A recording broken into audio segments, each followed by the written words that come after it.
Yeah, there's also issues beyond our shores. For example, the Israel-Gaza issue. Views from outside has an impact on the community. So what are your views on this? I completely understand how Muslims in Singapore have become very aroused by what's happening in Gaza, very distressed. It's unconscionable, it's inhuman. What can you do about that? And you feel for it because, first, you're a fellow human being like everybody else, but also there's a religious element to this feeling because the Palestinian-Israeli conflict is not about religion, but that religion is an element. I mean, you talk about Al-Aqsa Mosque, Jerusalem, and here there is a religious identification. So the Muslims feel much more strongly about this, generally speaking, than the non-Muslims in Singapore. I think others too, young Singaporeans, they are worked up, but I would say if you're a Muslim, that's an extra factor which makes sure you're very, very engaged. And I think we have to recognize that, respect that, understand it, and try to get people to work together so see what can we do to acknowledge these feelings, but to do which is practical and not just performative.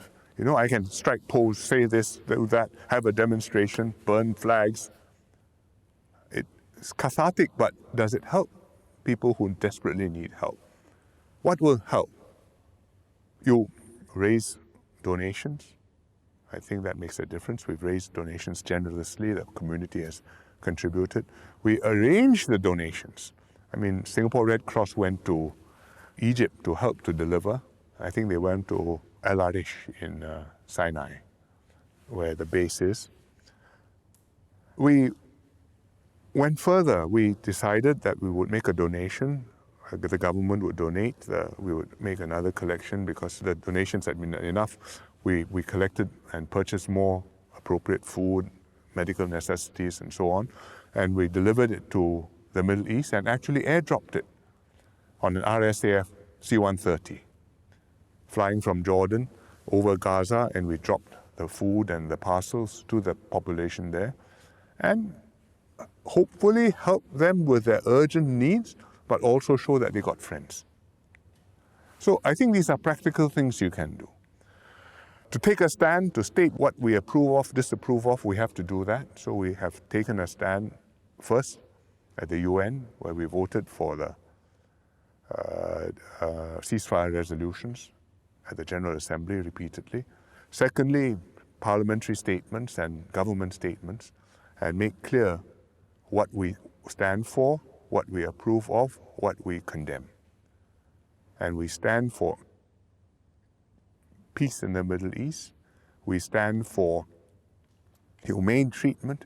We condemn terrorist attacks, including October the 7th, which was unconscionable and abhorrent. We also do not approve of what has happened, and we reject the actions which are taking place in Gaza, the hardship and the misery and the destruction and the innocent deaths of so many people, women and children and old people, from Israeli retaliation in Gaza. That the Israelis have to hit back, that they have to protect themselves and to hit at Hamas, I think they are entitled to do that.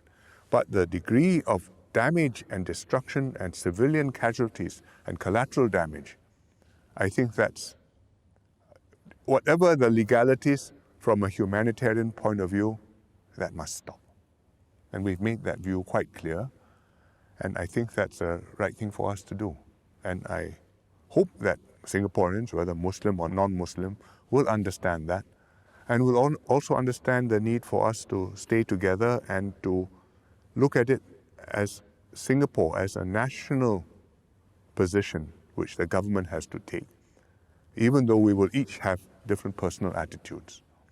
Which was the reason why MOE, Ministry of Education, embarked on the CCE class in schools. Not to educate people on the Middle East, that's too ambitious a project. It'll take you a master's course to understand that. But at least to understand that something very dramatic and drastic and tragic is happening there, and that we have different feelings about it amongst us, and how do we understand that, process that.